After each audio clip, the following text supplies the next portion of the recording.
Yeah.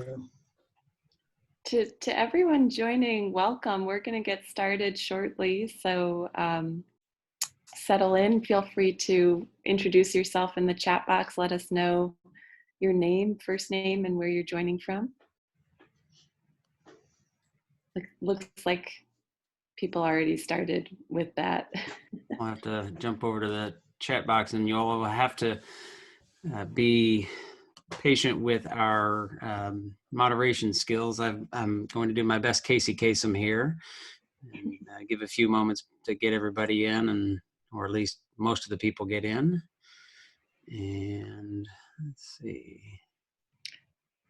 I don't know, Drew, I don't know if you can read the chat box while you're screen sharing or not, but it's just fantastic to see so many people in here. We've got Australia, California, North Carolina, oh wow, yeah, Los Angeles, Canada. Hey, Paula from Colegio Menor.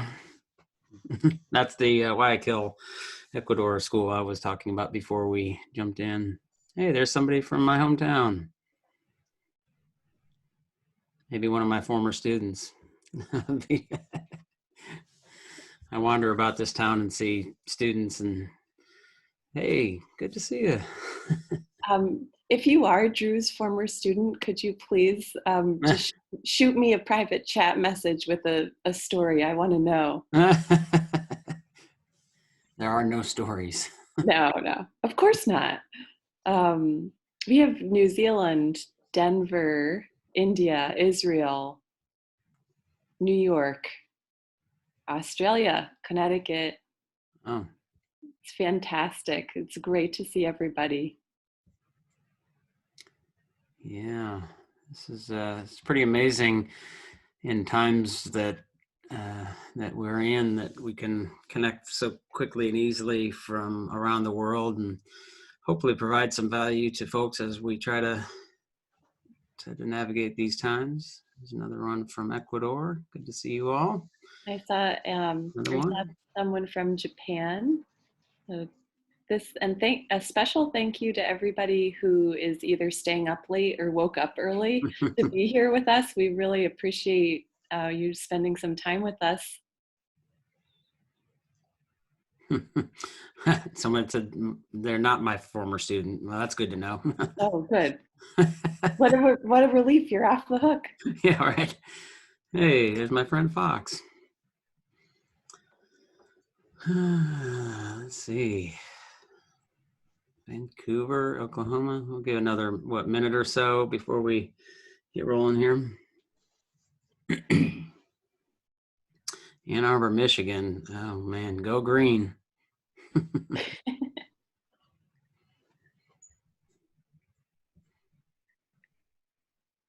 Oh, we have Maui, Hawaii. We have Beverly, Massachusetts, which right near me. I have a mother of a former student. Maybe some stories there. Wow, this is pretty fun, pretty amazing.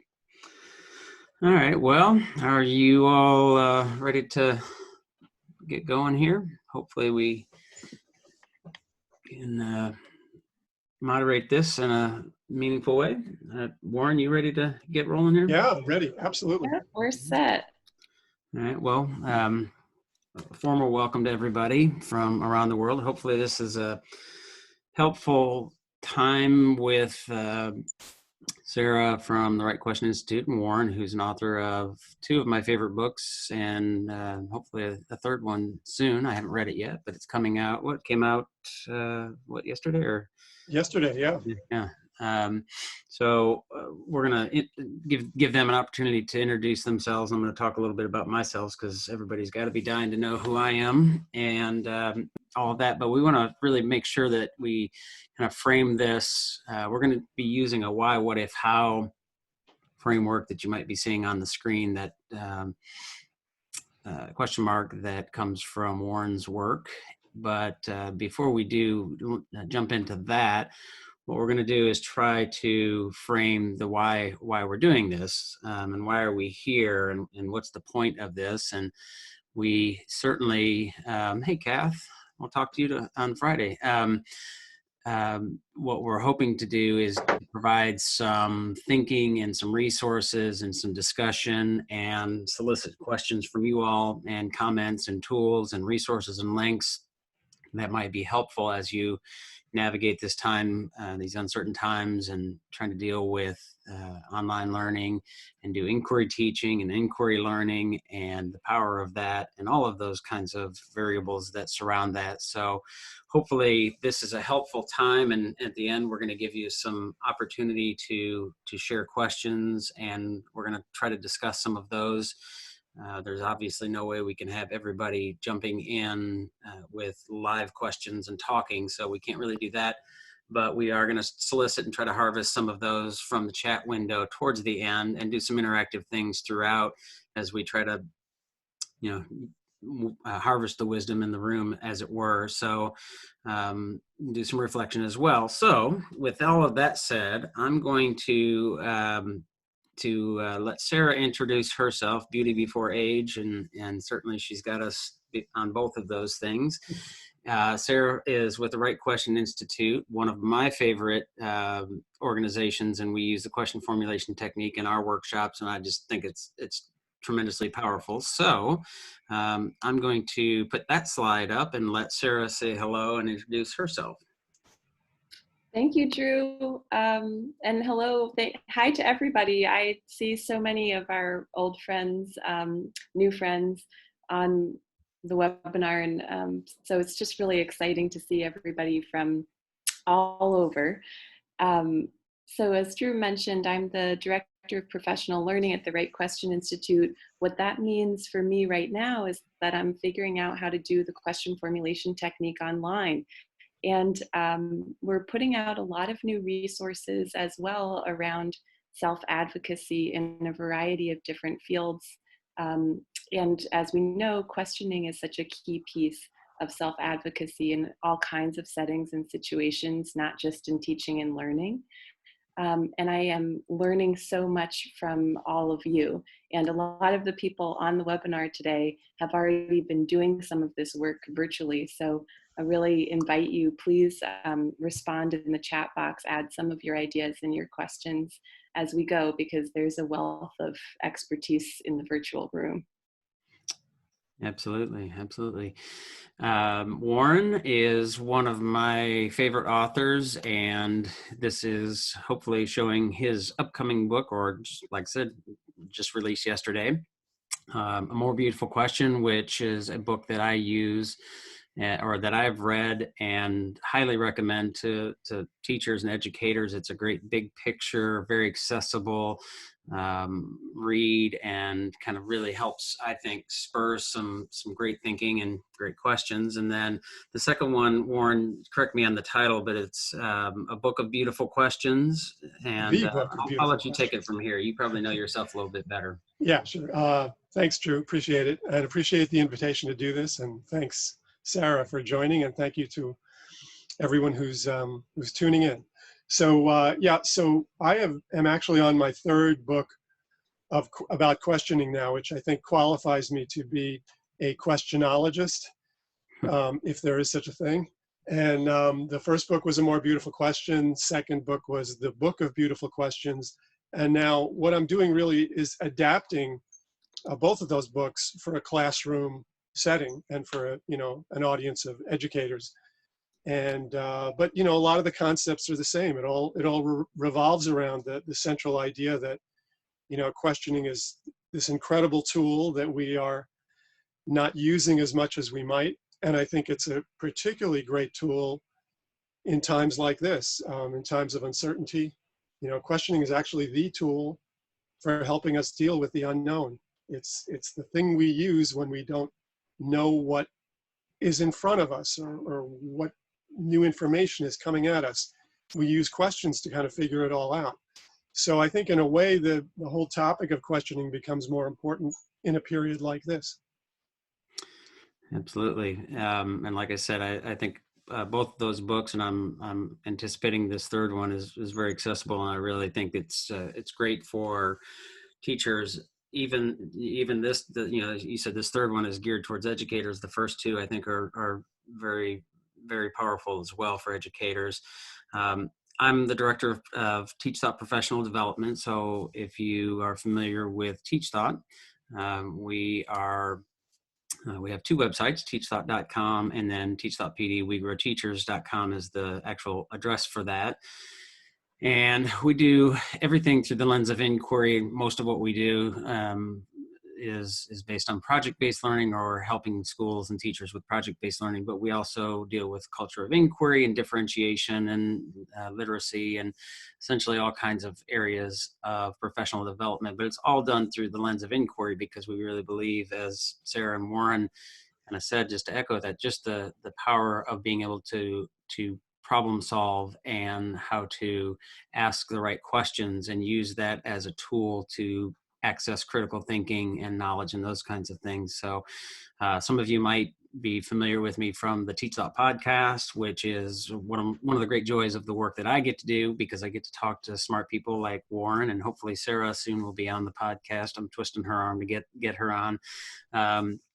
Her boss, Dan, who is actually a Louisville native, has been on the podcast, but that's been some time. So we need to update. I think we're up over 200 episodes and he was in the first batch or so. So we'll get Sarah on and again, the podcast is something I really enjoy. I was a teacher for 15 years in middle and high school. And as you think about doing inquiry teaching, I love working with teachers and trying to help them think about how they pull great questions from kids and pull great thinking from kids and learners. So that's a bit about me. My mom was a teacher. My grandmother was a teacher. And I don't know if I shared this with you, but I have my grandmother's teaching certificate over here on my wall in my office here. Any guesses from participants or Sarah and Warren, how much she made in 1933 or 34 school year in Erie, Pennsylvania for the year? No idea. Very low, right? I'll leave it for the chat box and let folks take a guess at that. And that's a teaser, right? Yeah. So we're going to use the framework. I think I mentioned it a little bit earlier, the framework of why, what if, how, that comes from the work in Warren's books. And we're going to kind of dive into the why and spend some time on that, then the what if, and then the how before we open it up and start harvesting some questions from you all. But Warren, why don't you give us a little bit of unpacking and a little bit more information on that framework and how you think about it? Yeah, that framework comes out of my first book, A More Beautiful Question. And it actually came out of studying innovators and inventors and creators and seeing that they went through a process of problem solving. Some people may be familiar with the term design thinking. What I'm talking about is somewhat related to design thinking, but a little different. There was a process of problem solving that a lot of innovators use that starts with trying to understand a problem, then proceeds to using their imagination to think about possibilities, and then ends up with trying to actually do something, get something done to actually solve the problem. And it really breaks down neatly into three questions. The why is when you're trying to understand and try to get your arms around a situation or a problem. The what if is, those are the kinds of questions you need to ask as you're brainstorming. And then how is the practical part of, okay, now how are we going to actually get stuff done? So I've been using that framework ever since, and I find I've been sharing it with teachers too. I find it's something you can share with students too. It's a great way to come at almost any problem, is to get yourself to start by asking why about the problem. Why is this a problem in the first place? Why should I care? And then proceed to what if we tried this and what if we tried that? And then end up with maybe coming up with great how might we questions at the end, or how can we get started? So in terms of, I think it's a good framework to use as we're talking about this environment we're in now. I think, particularly with the subject we're focused on, inquiry learning, why is inquiry learning important? And why is it maybe particularly important in this environment? And I think that's a, you know, if we want to start with whys, that's a why question I'm thinking about now. I'm thinking about, you know, we know questioning is important, but why might it be particularly important right now? And I'll leave other people to think about that and talk about that. My initial thought on it is, you know, a lot of it may revolve around engagement. You know, we know that when people in general and students in particular are asking questions, they're engaged, they're interested, they're curious. And so I think in the environment we're in now, that kind of engagement might be even more important than ever, you know, just because of the challenges of distance and distraction and so many things kind of getting in the way.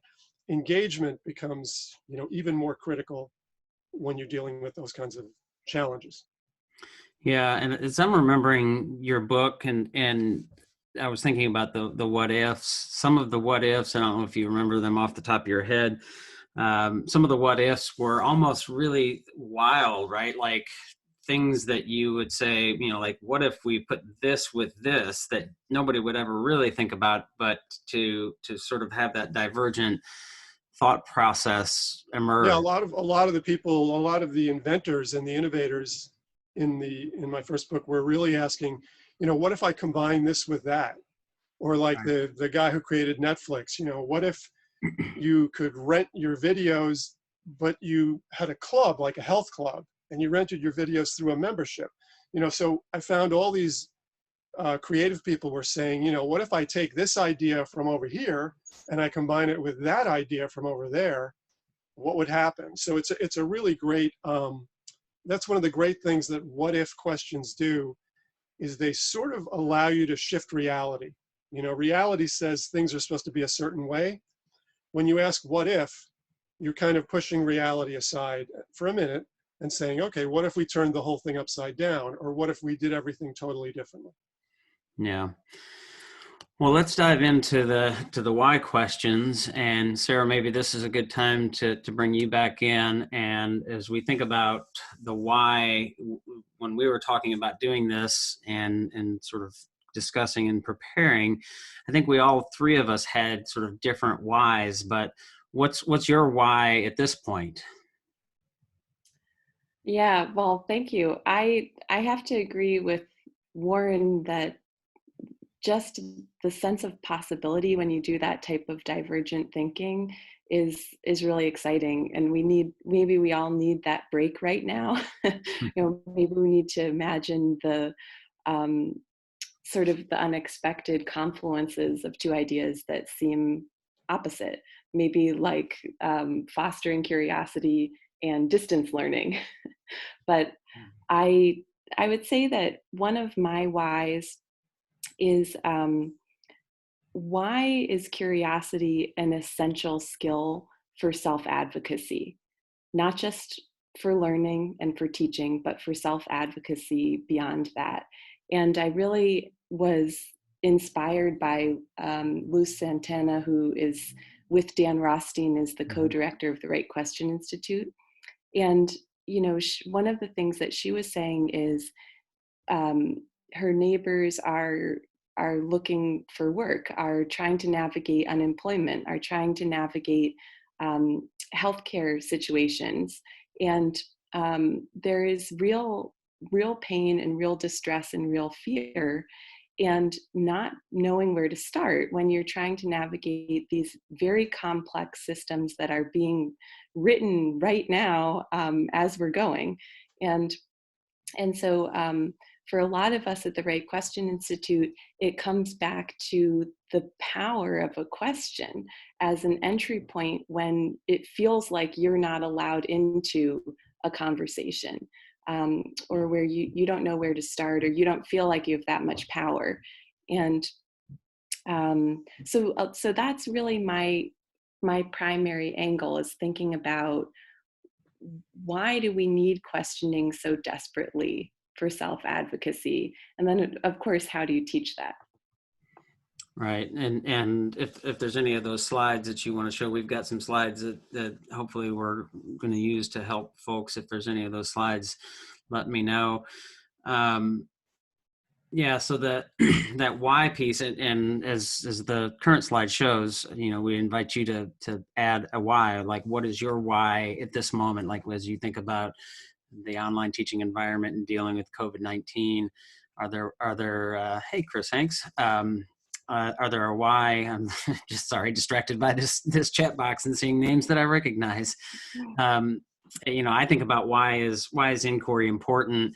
And, speaking of slides, so thinking about a couple of things. Well, first of all, thinking about teachable moments. And as a teacher, I'm reflecting back at the moments in which those times in which teachable moments really pop up, and how wonderful those are, right? As a teacher, to have the open access and the window open to the students really knowing, hey, I need your help. Like, this is a really great moment, right? And so to me, that inquiry mindset, that inquiry culture really helps develop that, and gives you an opportunity for more teachable moments, right?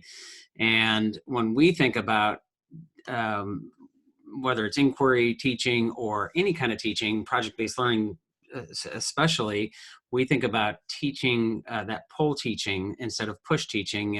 And I like this image here of push systems and pull systems. And it's certainly, we don't want to think about students as products and in a factory, and getting away from that as an example perhaps. But the idea, lots of teachers have thought about themselves, or have probably can identify with the idea of being sort of that pushy salesman, where you're trying to push this information at kids and this knowledge, and like, here's what you need to know. And then they say, why do I need this? And you say, well, because you're going to need this in the future, or it's going to be on the test, or it's going to be for a grade, or those things that don't resonate with lots of kids. So how do we create those environments in those scenarios that we're pulling teaching from kids, and helping them become really great problem solvers, because they're identifying, what is it that we need to know? What are the questions we really need to be considering to answer this problem? And there's no shortage of problems in the world, and kind of seems like they're multiplying exponentially lately. So for me, I think about that. Why is inquiry teaching so important? Because it's a great way to pull great deeper learning of knowledge. And I do think knowledge is super important. But knowledge without inquiry skills is really just kind of Google, right? It doesn't give you much other than a laundry list of stuff. So Warren, what you talked about it a little bit, but I don't know if you want to add any of the why pieces or fill in blanks around those things. Well, I mean, I also feel like when we talk about the importance, the why of inquiry, I think it's about teaching a lifelong skill, a lifelong learning skill, because what we're doing now is preparing students for a world in the future where they're going to have to be questioning and learning and adapting really for the rest of their lives. I mean, this period of uncertainty we're in now is pretty extreme, but even after this period is over, just thinking about the future, the world of the future is one of rapid change, right? Just dynamic change. And we need to prepare people to be able to thrive in that kind of an environment. And that means not be just like resting on the knowledge you have, right? But being able to constantly update your knowledge, constantly adapt your skills, constantly relearn something that you thought you knew already. And I think that's where questioning becomes so important. If you're comfortable asking questions, if you're comfortable being curious, and if you're comfortable not knowing and realizing you don't know, but you're going to do something about that. If you're comfortable with all of that, then you're ready to do well in a world that is the world, we're going to be kind of graduating students into. Right. Sarah, anything you want to add there? Looked like you were maybe chomping at the bit. Or are you ready to go to what ifs? Well, I just want to highlight a couple of the questions we're getting in the chat box, which are really, really making me think. Someone asked, and I'm losing the question now, so I'm going to have to paraphrase, but someone asked, essentially, why does it take a pandemic to highlight inequality. They're just someone asking, why is there such a sense of loss? And sort of, so there just a lot in here that is really making me think about sort of how emotional inquiry is for a lot of us, that if you spend most of your waking hours dedicated to thinking about inquiry, and it seems like for a lot of us there's this emotional component. We feel so strongly that inquiry matters, and I almost wonder if we feel like it's being threatened, if maybe that's where some of it comes from. Yeah, and I think you touched on it a little bit earlier, but I'm remembering some of the early foundations or genesis of the Right Question Institute work being in, it was voter registration, right? It was in parent and community engagement. So with a group of parents who were with their children involved in a dropout prevention program. Okay. And so a lot of the early work was about how to get parents who are largely low income and immigrant groups, how to get them asking questions at school board meetings and IEP meetings, and in lots of arenas, public arenas, where decision making was being made without them. Mm-hmm.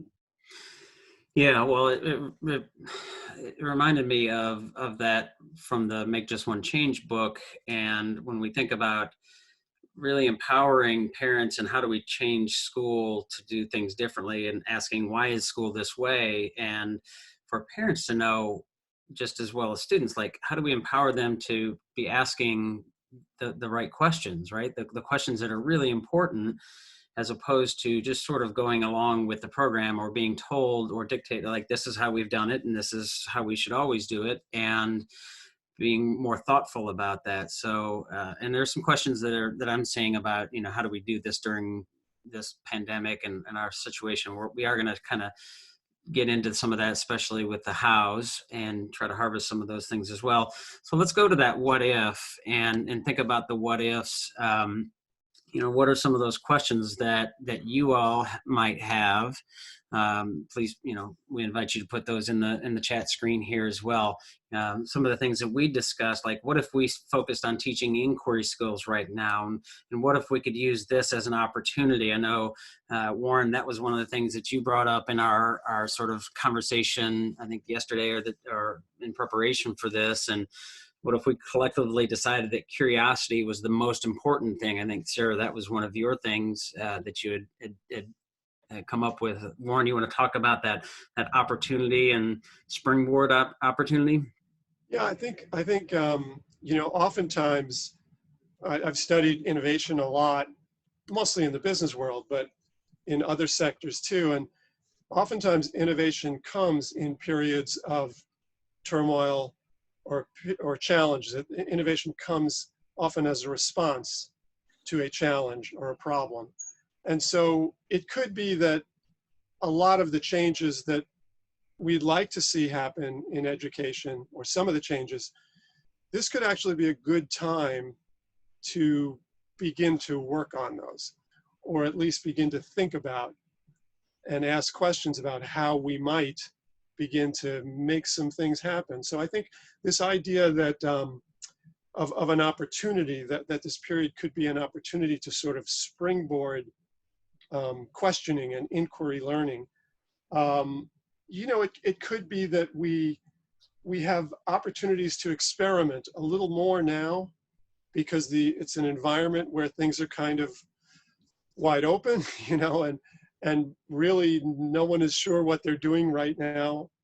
Anyway, they're kind of trying stuff, and so it's a good experiment period, and therefore might be a good time to try to work questioning into what we do as educators. In the same way, it might be true for people in other sectors too. This might be a good time for them to bring more questioning into their work, and to ask questions that maybe they wouldn't have had time to ask before, or they wouldn't have quite had permission to ask before.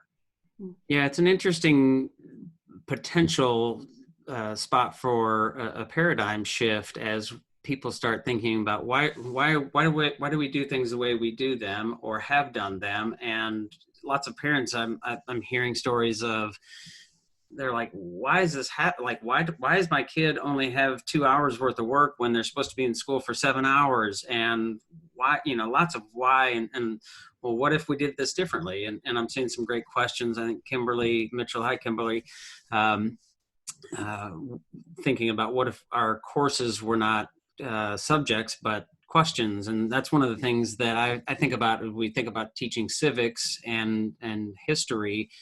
What if we had a course that was centered around how do we build a more informed citizenship or citizenry or things like that? And then the history that's important to learn becomes important because you have to learn, you have to have some sense of background knowledge of what's happened in this country or around the world to be able to be an informed citizen. And the government pieces that come in there, and I was a social studies teacher, so that hits home with me. But that it does give you an opportunity to start thinking about, what if we, I think I saw this, what if we did online and at home, or some versions of those things, and give those opportunities.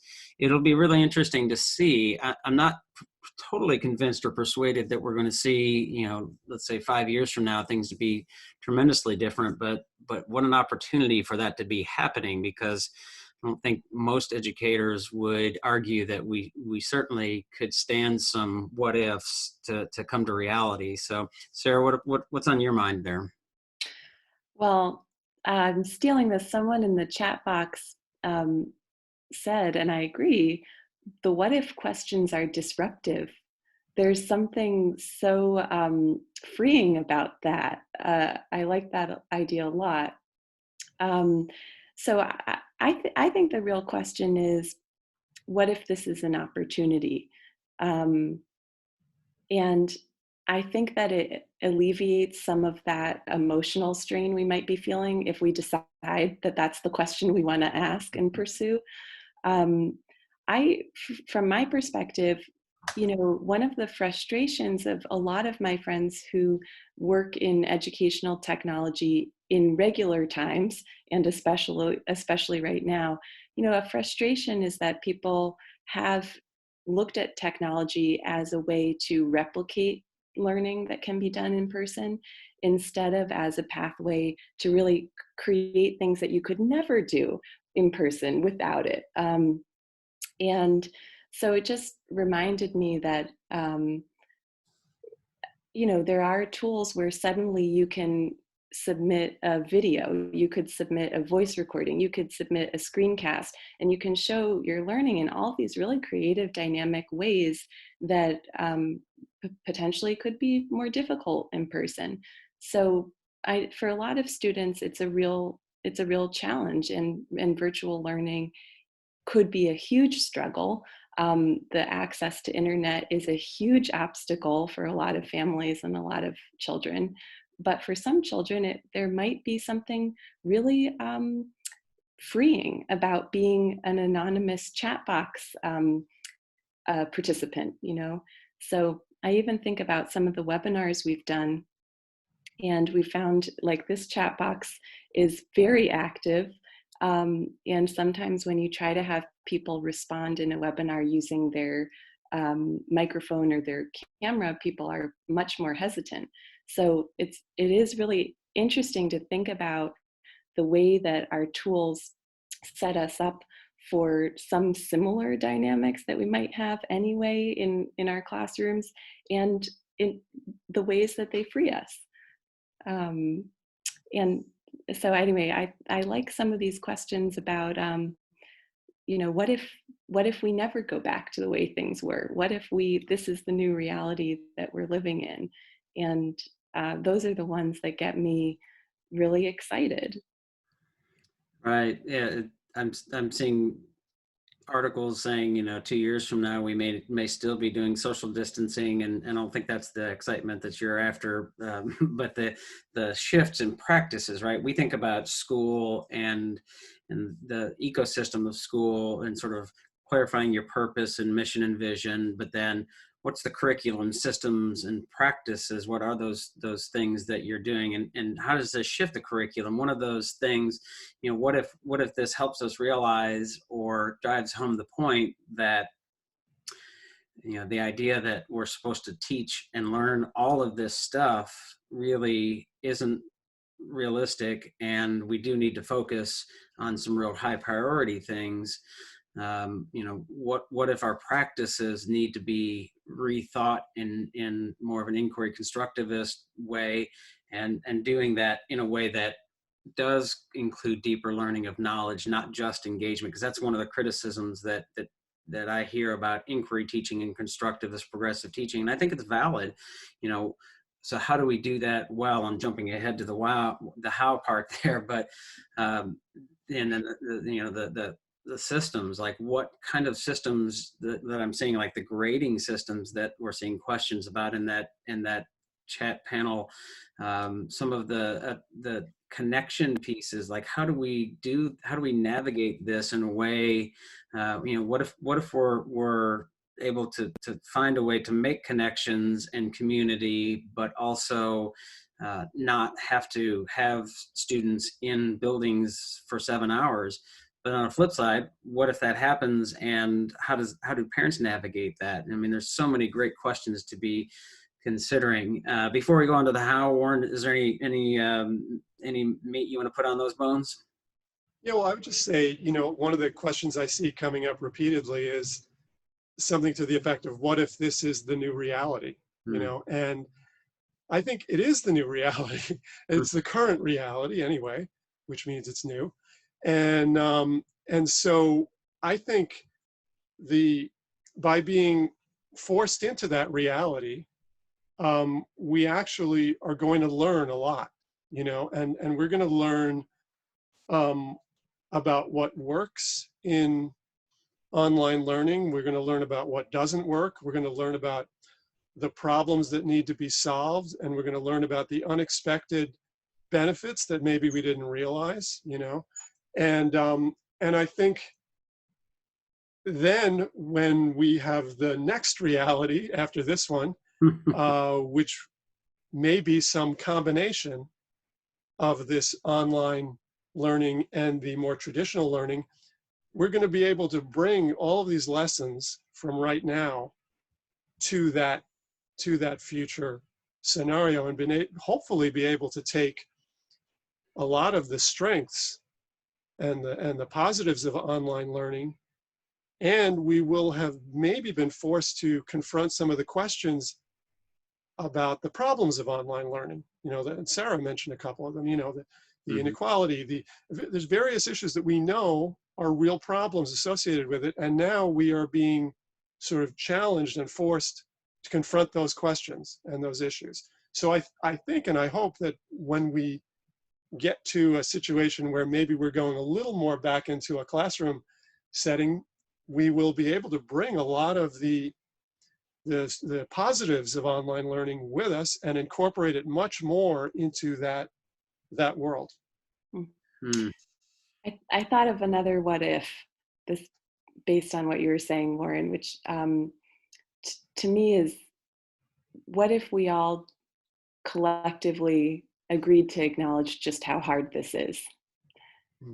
And I think that sometimes some of the heaviness, or the sort of the anxiety that we might feel as educators is, your teachers are being asked to do something that's really difficult. It's really difficult to do meaningful, effective, inquiry-based, engaging online learning. It's difficult to design that, and we have a lot to learn about how to do that. And for some of us, it might be the first time we've ever had to do that. And so I think that let's acknowledge that it's very challenging, and so we're in sort of this vulnerable place. And that's where, to me, your curiosity comes to the rescue, because it all becomes an opportunity just to learn new skills that you just have not had to use before now. Yeah, and I would say in connection with that, Sarah, that let's also acknowledge that in an environment like that, we're not going to get things entirely right the first time out. And so I see educators now being in a innovator mode.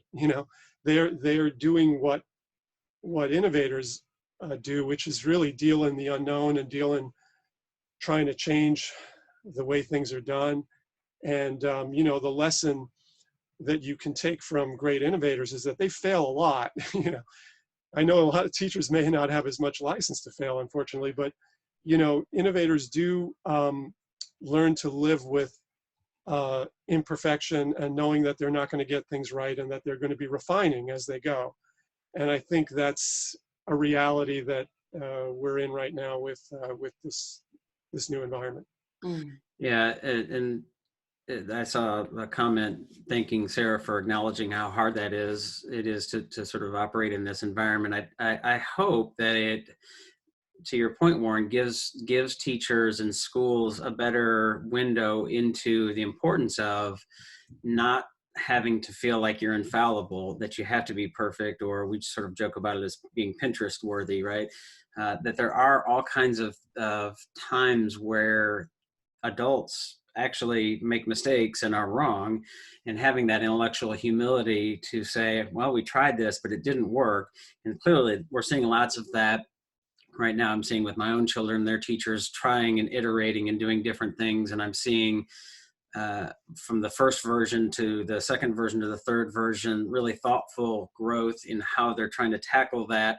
And I think, they would probably recognize that they've got still things, and there's limitations and friction and difficulty, and you've got kids who can't get on and all of those, and just the other opportunities that we, like, what if we have a blog piece of, like, I think it's what could school buildings be besides schools, and this is an opportunity there as well. So I want to make sure we get to the how here. And, again, we invite folks to add their how questions. And as we kind of talk about some of these things, Sarah, this might be, you want me to navigate to your question or to your slides here as you get some QFT things, and especially with the online environment. Perfect. Thank you. So if you click down a little bit there, Drew. One more. Well, this is the question formulation technique for anyone who's not familiar. Click down. Yeah, so this is a Padlet template that I created, and I have tested it out a few times on live webinars, and have learned many times over that there were things that I could have done differently, and have been iterating on this. So I saw earlier that there were a bunch of people who were making recommendations about generating questions and doing inquiry activities using Google Classroom or Google Docs, which are definitely some tools that you can use. Padlet was new to me, so if you take a look at my template, Be Kind, you'll see me messing around with a bunch of different features. But I think it's a really great vehicle for the question formulation technique, which is the main strategy that I work with. And you can remake this and use it yourself. I don't want to take the screen away from you, Drew, but I could share my screen real quick and just show you what it looks like. The Padlet, sure. Yeah, would that be okay? Do I need to stop, or can you take that over? I think you need to stop, and then I'll take it over. And I just to very quickly show what it looks like. All right. So, and there are many other tools. The more I learn about this tool, the more I realize how much I have to learn, as is often the case. So this is what a Padlet looks like. It's a great vehicle. It looks good on cell phones also, which is helpful for kids who don't have a computer at home or are sharing a computer. So I have some how-tos down here that, again, I was messing around with a few different tools, and I am very grateful to all of the people who have helped me clean them up a little bit. But essentially, it's just, it's really easy for kids to click and add their own questions. Hopefully they use spell check.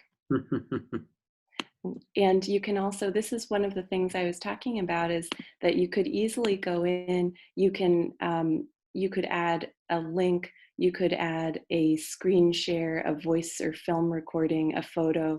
So it gives kids options to respond, to ask questions, or respond to tasks in lots of different ways.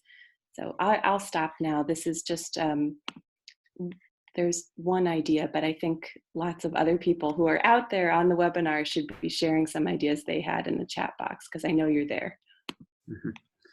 I'm going to, Sarah, can I ask you a question? Yeah. Just in remote learning, what have you found about the QFT in terms of, does it work well in that environment, and what's the key to kind of adapting it for that environment if people are using it? Well, thanks for that question, Warren. The short answer is yes. I think the QFT does work really well virtually if you can sort of calibrate it right.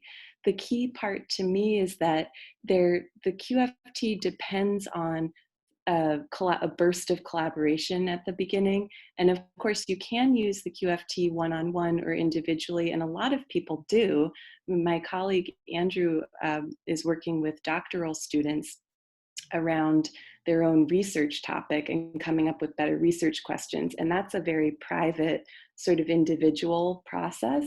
So you can do it like that, but I think most educators are used to the QFT being this very collaborative, small groups, building on other people's ideas. And that's how you get some of that divergent thinking that you were talking about earlier, Warren. So I think you have to be really intentional about building that in. So sometimes it means that you're spreading it over several different days. And the first task on the second day is go back and look at everybody else's questions, read their questions, comment on them, ask a question based on a question. And so you have to build those opportunities in a more intentional way.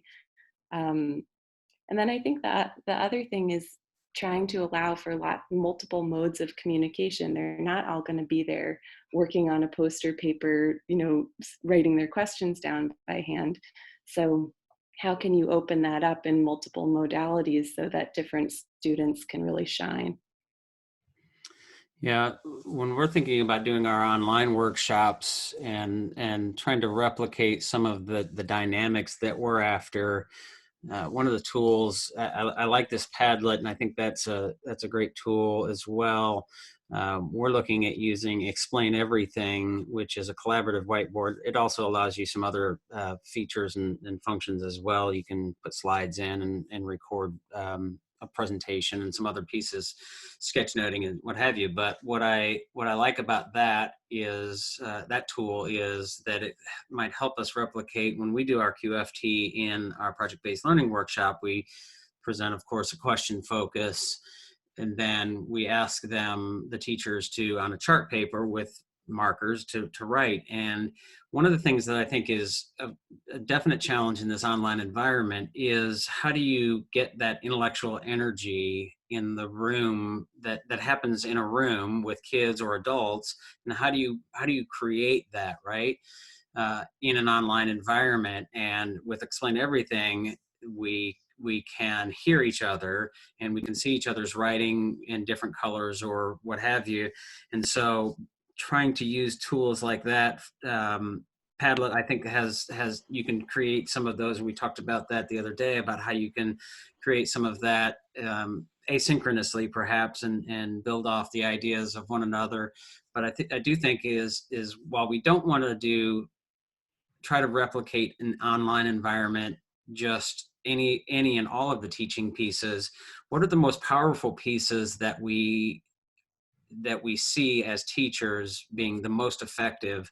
And, for us, that's really construction of meaning, and really having students or learners make meaning of things and ask questions that are relevant, and then explore those questions, right? So how do we create that? And there's all kinds of tools, but honestly, I think one of the things that we have to also rely upon is not just the tool, but the skill of the teacher and the facilitator in communicating. And so I do think that some of the synchronous tools can be really helpful in doing some of those things. Warren, any tips or tools that you've seen in your talk with educators, or there as well? Well, tools are not really my Right. strength in terms of tech tools. I tend to still focus on, the ways you ask questions, the way you make time for questioning, the way you create enthusiasm around questioning. Mm-hmm. And, one of the things I think you showed it briefly earlier, but one of the things in the new book is just a poster on the superpowers of questioning, right? Because I feel like we have to make the case for questioning, not only to ourselves, but to students, because they have been more or less indoctrinated to think that it's all about the answers, right? I mean, that is all they have been rewarded for since they've been in school. So we need to make the case for questioning to them. And one of the ways is to show that this is an incredible power that will, that some of the coolest people in the world are using, right? The musicians, artists, mavericks of all kind are using questioning. They're questioning their own industries, their own worlds, they're questioning stories. So I think if young people can understand that they have this tool within them, and as Sarah also talked about, empowering, right? It's an empowering tool. It's a tool that gives you a voice. Anyone can ask a question. Right. You don't have to have the answers, but anyone can ask a question. So I think we need to encourage and let young people know that this is a really valuable tool that they have at their disposal. So those are the kind of things those are the kind of tools, if you will, that I'm focused on. Yeah. Basically the tool that questioning is, the natural tool it is, it's like an app that we all have, Right. And so that's where my focus tends to be. And I want to, we're about 10 minutes left, and we want to harvest some questions and give resources, but I do also want to touch on, and Sarah, maybe you can briefly speak to this, the importance of two things here. One, which is we want teachers to be asking great questions, but really we want students to be asking great questions. And I think there's a shift there in an important distinction. And that's a great thing about the QFT, is it really empowers students to do that. But one of the things, and I've seen this question or this point come up, and certainly we've all struggled if we've done the QFT, we've had times when it hasn't gone as well. I think about a question focus and really crafting one that is really kind of gets people fired up or emotionally invested, takes a position. Sarah, what are some of the things that you would recommend in creating a question focus that elicits and solicits great questions? Yeah, it's an art, and I don't always get it right. I didn't the first time I tried it when I was an English teacher in the Boston area, and I went back and tried it again the next day. Thank God.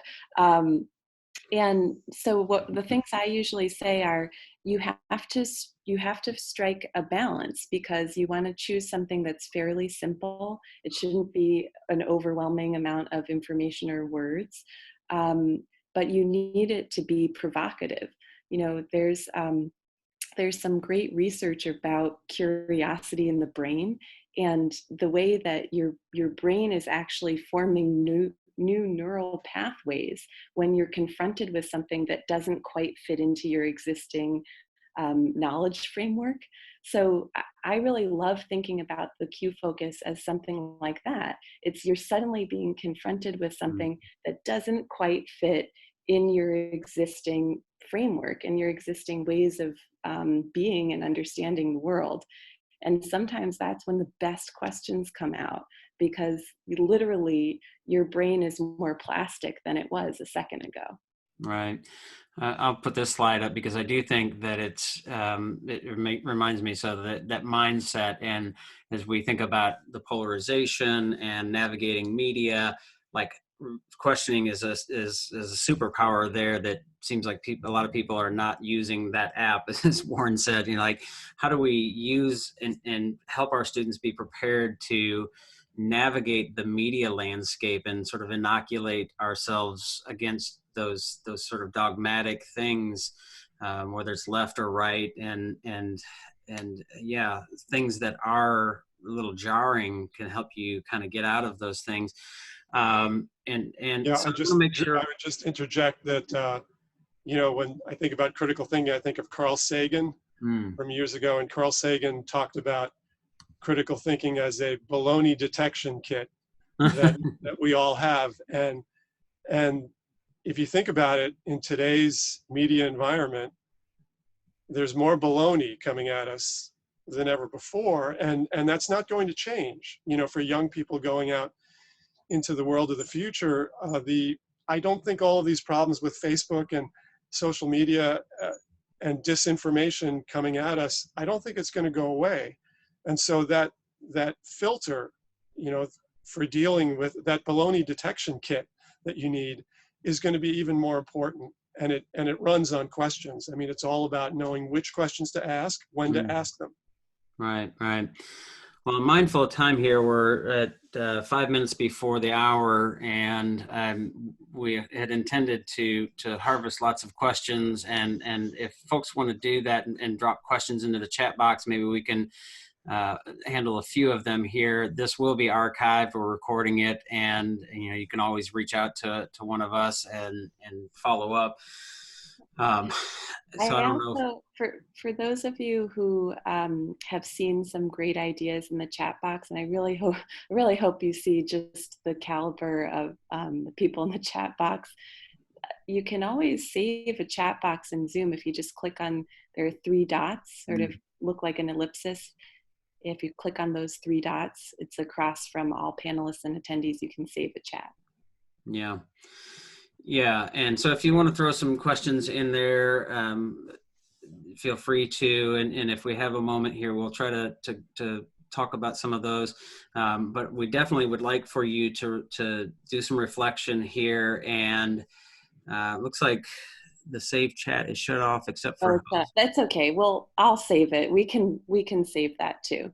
Okay. So we can send that out. Yeah, and we'll put that on our website as well. But what are some of the tools, if you have a tool or an idea or resource or thought that you're walking away from here? What are the most beautiful questions, to steal Warren's phrase of beautiful questions, from this discussion, and or is there one action item? And we didn't get into specific teaching strategies, because I think it's just a difficult problem. We just navigate this as best we can. So I don't see. I love Padlet, share resources. We will definitely. I did see earlier, Warren, there were a couple people who wanted to know when the book was coming out and if it was coming out in an e-reader format. The book is coming out in all formats this week, and the best way to get more information is to go directly to the publisher site. Corwin is the publisher, corwin.com. And apparently it's available, it's more affordable there than anywhere else or whatever. So that's the place to get it. And yeah, and just to say a word about it, it's going to talk a lot about the QFT. It shows the QFT being used by teachers and gets a lot of direct feedback from teachers, but it also talks about other tools, other exercises, other techniques. And it talks more generally about building a culture of inquiry in a classroom. Like, what do you have to do to get past these sort of barriers to questioning, these things that seem to inhibit questioning among students? What are some of the things you can do? So yeah, so it's out there, and I hope people enjoy it. Yeah, and folks should definitely check out rightquestion.org. And I don't know, Sarah, are there any other links or resources that you want to share? No, I don't think so. Yeah. There's lots of education resources there. I think there is a slide here that we had. Yeah, we're coming out with as I said, we're coming out with self-advocacy tools that all kinds of people could use in social services settings or in healthcare settings. And certainly we have a lot of good online virtual learning resources for the classroom. Right. Yeah. As I said, I'm a fan of all of the things that I've seen from Right Question, and Warren, your work as well. I'd invite folks to go to wegrowteachers.com. You can email me, Drew, DREW, at teachthought.com if you're interested in any of the things that we have, online workshops or questions about this. We're going to post this probably in several places. I've seen some people say, are we going to be able to see the slides? Anything that we've shown on the screen here, I think will be visible in the archive version. I think there'll be a video. I'm not sure personally if I know we can share the chat. I don't know if it'll be a separate file, but we'll try to make that. We have our site. If you go to, I think it's COVID resources, we'll probably archive it there. wegrowteachers.com/COVID resources. I don't know if you know where you're going to house it or anything on Right Question, but I'm sure it'd be easy to find. So Warren, any last moments or any last thoughts? Because I happen to know the powers that be at Right Question Institute are not going to turn Zoom off on me. So can I would just really love to hear from both of you. If you had a reflection, was there something that you are taking away? Warren, I've talked enough here. Well, just I think it's seeing all the questions come up on the screen, in the chat screen, has been really great. And I think, what my closing thought or whatever would be that this is it's a difficult time, right? But it's also an interesting time, and this is a time for questioning, not only for your students, but for all of us, right? This is a time for all of us to possibly ask questions we haven't had time for before. And I think it's a great period for reflection, for all of us. It's a great period for thinking about what comes next. And it's a great time to sort of work on your own personal mission question, how might I do this, or what do I really want to achieve in this area or that area? So I just would urge people to think of this as a questioning period, a time to, you have a certain luxury of time that you didn't have before, or just a permission in a way to question that you might not have in the everyday schedule of things, and take advantage of that as best you can. Yeah, I guess when I think about some of the questions that I've seen similarly in the chat here, looking at, some of the like, how will this impact and what will it look like in 5 years? And to me, that's one of those things that I'm really pondering before this, but then also thinking about some of the comments and pieces in the chat and our conversation as well. Like what impact will this have on our teaching and learning and our curriculum and systems and practices, and maybe even the vision and mission that schools have? Some of the things that I'd seen about standardized testing and attendance and grades, like those are such really great questions to be pondering. And it's sort of a teachable moment, because for us, or for our work, when we're trying to work with teachers and administrators, we're trying to ask those questions, and often there's so much noise going on, especially for school administrators in a regular school day, that it can be hard to sort of get that message heard. Now it almost feels like a teachable moment, right? Because people are having to reconsider some of those things. So to me, that's a real opportunity. where it goes, it'll be very interesting to see. Mm, yeah, I love that idea that some of the things that we once thought were untouchable or undoable are maybe not. Um, Mm. I I just am really struck, as I often am, by what an amazing community of educators we are. I mean, that there is a huge group of people who are doing this work, um, who are really invested in inquiry, and we all have this need for community and connection. So I'm really appreciative of that. Yeah, well, hopefully it was helpful. Like I said, we'll be posting the archives and videos and different ways that we can so that folks can come back and look at any of the resources and links. And again, I can't say recommend enough to check out rightquestion.org and warrenberger.com, and of course wegrowteachers.com, Teach Thought PD. Reach out with questions. And we were talking about doing this, and I think the three of us kind of thought, who knows how many people will jump on, and the registration and the number of people that joined us was really encouraging, especially as an inquiry advocate. Mm-hmm. What, Drew? I have to ask. What was your mom's, Oh, your, yeah, was it your I forgot. grandmother's salary? Yeah, $930 for the year. Wow, wow, $930, folks. Yeah, $930.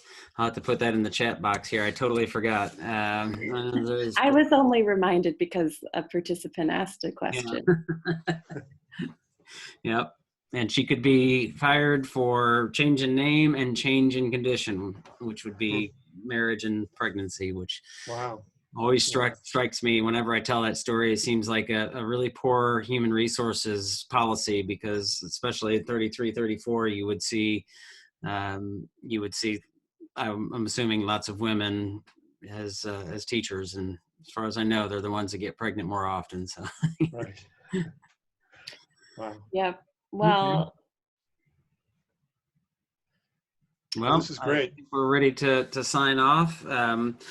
Jane Silva. Thanks for all the questions to our Yeah, attendees. I want to say hi to Jane Silva. Jane Silva, I think, is, if I'm remembering right, from Baton Rouge. So it's good to see you.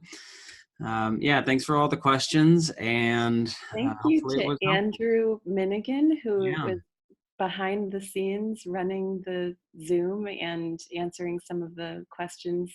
So huge thanks to him for being voluntold that he would be running the logistics on this webinar. Yeah. Oh, Jane Silva's from San Diego. So different Jane.